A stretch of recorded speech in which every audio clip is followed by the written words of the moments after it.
ఉద్యోగులకు నెలకోసారి జీతం వస్తుంది. కూలీలకు ఏ రోజు కూలి డబ్బులు ఆ రోజు అందుతుంటాయి. కానీ రైతులు మాత్రం ఏడాదిలో 1-2 సార్లు పంటను అమ్ముకున్నప్పుడే డబ్బులు కళ్ళు చూస్తారు. అయితే తిరుపతి జిల్లా మర్లపల్లి గ్రామానికి చెందిన మహిళా రైతు ఎనీ టైం మనీ పొందేలా వ్యవసాయానికి శ్రీకారం చుట్టి ఏడాది పొడవునా ఆదాయం పొందుతున్నారు. అంతేకాదు తోటి రైతులని ప్రకృతి వ్యవసాయం వైపు ప్రోత్సహిస్తున్నారు.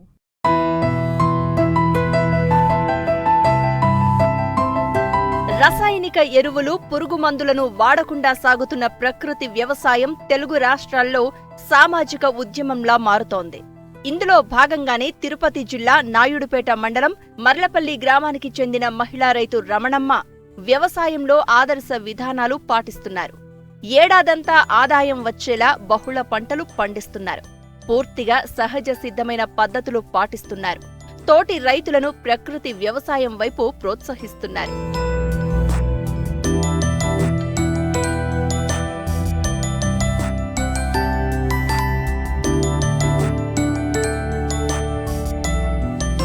రమణమ్మ వ్యవసాయ కుటుంబం నుండి వచ్చింది. రసాయన ఎరువులతో భూమి సారం కోల్పోవడంతో పాటు పెట్టుబడులు పెరిగి కలుషితమైన పంటలు వస్తూ ఉండడంతో పూర్తిగా ప్రకృతి వ్యవసాయం చేస్తున్నారు. ఇటు మర్లపల్లి గ్రామ యూనిట్ ఇన్ఛార్జిగా కూడా పనిచేస్తున్నారు.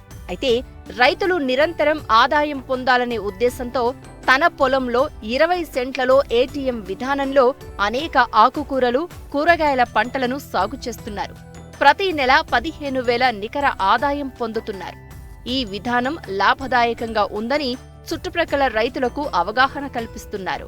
2016లో ప్రకృతి వ్యవసాయం చేయాలని సిఆర్పీలు, సిఏలు మమ్మల్ని అడగడం జరిగింది. మనం కూడా ప్రకృతి వ్యవసాయం చేద్దాం అనని 1 ఎకరం పొలంలో మేము ప్యాడీ పెట్టడం జరిగింది. ఆ ఎకరం పొలంలో ప్యాడీ స్టార్టింగ్లో కొంచెం తక్కువగా రావడం జరిగింది. తర్వాత ఒక 2-3 సంవత్సరాలకి ఇప్పుడు మేము ఈ ప్రకృతి వ్యవసాయం చేసి 7 సంవత్సరాలు. ఈ 7 సంవత్సరాల్లో ఒక 3 సంవత్సరాలు తక్కువగానే రావడం జరిగింది. ఇప్పుడు మేము ఆ ఎకరం పొలంలో 42 బస్తాలు ప్యాడీ పండిస్తున్నాము. ఈ ప్రాజెక్టులో నేను 2018లో ఐసీఆర్పీగా చిలంతూరు గ్రామంలో వర్క్ చేసేదాన్ని. అక్కడ కొంతమంది రైతుల్ని మోటివేషన్ చేశాను. ఇప్పుడు మాకు ఏటీఎం మోడల్ అనే ఒక పద్ధతిని పెట్టారు. ఏటీఎం మోడల్ అంటే ఎనీ టైం మనీ. ఒక రైతుకి ఇంటికి సరిపడా ఆహార పదార్థాలను సేకరించేదానికి ఈ ఏటీఎం మోడల్ అనే పద్ధతిని మాకు పెట్టడం జరిగింది. 20 సెంట్లు మేము కౌలు భూమిని తీసుకొని 20 సెంట్లో ఏటీఎం మోడలు 25 రకాల కూరగాయలను పెట్టడం జరిగింది. మేము పెట్టి ఇప్పటికి 45 రోజులు. ఈ 45 రోజులకు గాను ఆ 25 రకాల్లో 4 రకాల పంటను మేము తీయడం జరిగింది.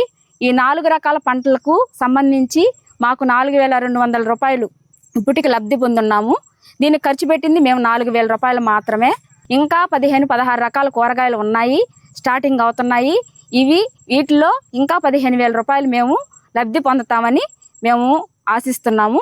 ఆకుకూరలు చిర్రాకు, తోటకూర, పాలకూర, ఎర్ర గోంగూర, తెల్ల గోంగూర, కాయగూరలు మిరప, వంగ, టమోటా, గడ్డజాతి ఎర్రగడ్డ, ముల్లంగి, అల్లం, తీగజాతి సొర, బీర, కాకర, బోర్డర్ క్రాప్ మొక్కజొన్న, ఆకర్షణ పంట బంతి. ఈ విధంగా మేము 25 రకాల కూరగాయలు పెట్టడం జరిగింది. ఈ 25 రకాల కూరగాయల్లో మేము ప్రతినిత్యం రోజు ఏదో ఒక పంటను అమ్ముకోవడం జరుగుతుంది. ఈ భూమిని 20 సెంట్లు తీసుకున్న తర్వాత దుక్కి చేయాలి సార్. మొదటి దుక్కి చేసిన తర్వాత కలుపు అదంతా నివారణ అవుతుంది. తరువాత ఒక 4-5 రోజుల తర్వాత ఎండిన తర్వాత రెండో దుక్కి చేసి రెండో దుక్కిలో ఘనజీవామృతాన్ని 200 కేజీలు భూసారం పెంచడానికి అంటే భూమి సత్తువ కోసం దుక్కిలో వేయడం జరిగింది. అదే విధంగా విత్తనాలు వేసేటప్పుడు దీనికి తెగుళ్లు సోకకుండా అంటే 40 రోజులు దీనికి అమ్మిడికి తెగుళ్లు రాకుండా బీజామృతంతో విత్తన శుద్ధి చేసి విత్తనాలు నాటడం జరిగింది. ఇప్పటికి మేము 45 రోజులు అయితే సార్ 45 రోజుల్లో కొంచెం ఆకుమచ్చ తెగులు పడింది. దానికి పుల్లటి మజ్జిగ అనేది స్ప్రే చేసాము.